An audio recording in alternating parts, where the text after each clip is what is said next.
दोस्तों आज की इस वीडियो में हम डायग्लूसिया के बारे में सीखेंगे जो कि सोशियो लिंग्विस्टिक्स में एक बहुत अहम टॉपिक है।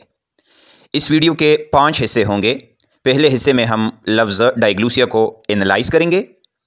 दूसरे हिस्से में हम ये सीखेंगे कि इस टर्म डायग्लूसिया को किसने कॉइन किया था। थर्ड पार्ट में ये सीखेंगे कि इसकी प्रॉपर डिफिनीशन हम किस तरह कर सकते हैं।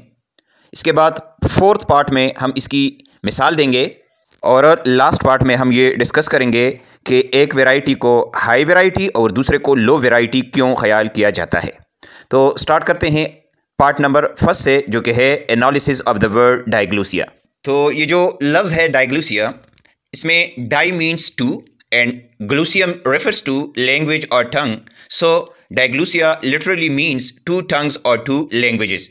यानी लफ्ज़ डायग्लूसिया में डाई का जो लफ्ज़ है इसका मतलब है दो, और ग्लूसिया जो है इसका मतलब है ज़ुबान। ठीक है, यानी दोनों का अगर हम लफ्ज़ी मानी करें तो इसका मतलब बनता है दो ज़ुबान।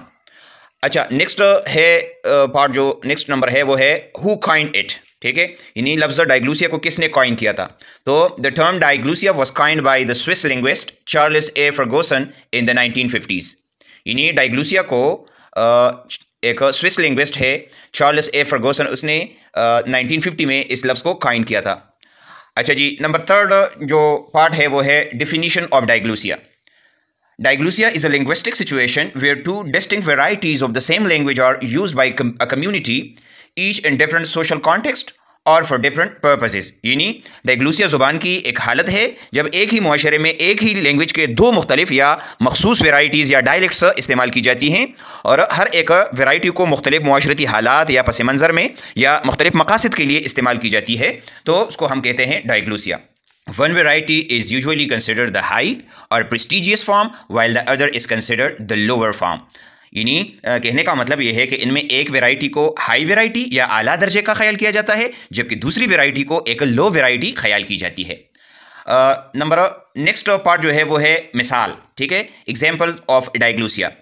तो इसकी हम एक मिसाल इस तरह दे सकते हैं कि in Arabic speaking countries modern standard Arabic is used in formal context like government, education and media, while local dialects are used in everyday conversation.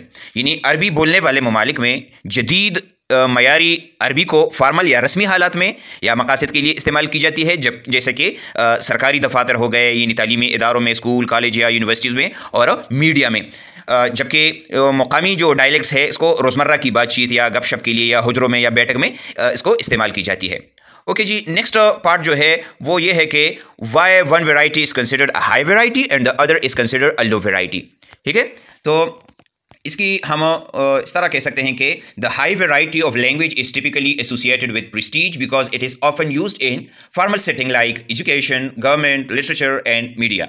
ठीक है, यानी हाई वैरायटी को इसलिए हाई या प्रेस्टीजियस या आला ख्याल की जाती है क्योंकि इसको अक्सर फॉर्मल सेटिंग यानी रस्मी जगहों पर इस्तेमाल की जाती है, मसलन एजुकेशन के लिए, सरकारी इदारों में, लिटरेचर के लिखने में या मीडिया के लिए। ठीक है, this form is usually a standardized form which means it follows strict rules of grammar and pronunciation।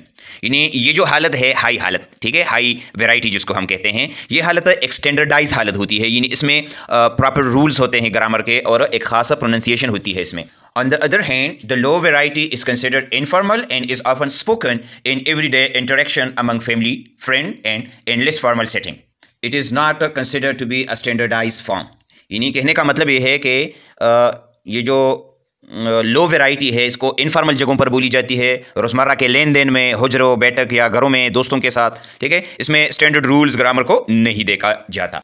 In simple words, we can say that the high variety is often associated with education, wealth and power because it is used in formal institution and by those in position of authority।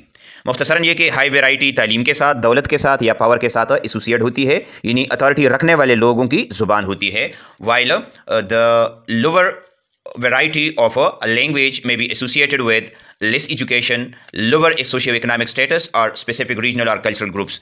जबकि लो variety को तालीमी याफ्ता, कम समाजी व इक़्तिसादी हालात रखने वाले लोगों की ज़ुबान समझी जाती है।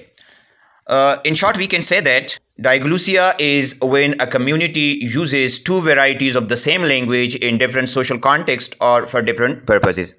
मुख्तसरन बात यह है कि डायग्लूसिया उसको कहते हैं कि जब कोई मुआशरा एक एक ही लैंग्वेज के दो मुख्तलिफ वैराइटीज़ को इस्तेमाल करती है मुख्तलिफ जगहों और मुख्तलिफ मकासद के लिए, तो उसको हम कहते हैं डायग्लूसिया। तो दोस्तों उम्मीद है आपको डायग्लूसिया की समझ आ गई होगी। फिर भी किसी भी जगह पर आपका कोई सवाल हो तो आप कमेंट में पूछिएगा, इंशाल्लाह मैं आपको ज़रूर जवाब दूंगा। Thank you for watching. अल्लाह हाफिज़।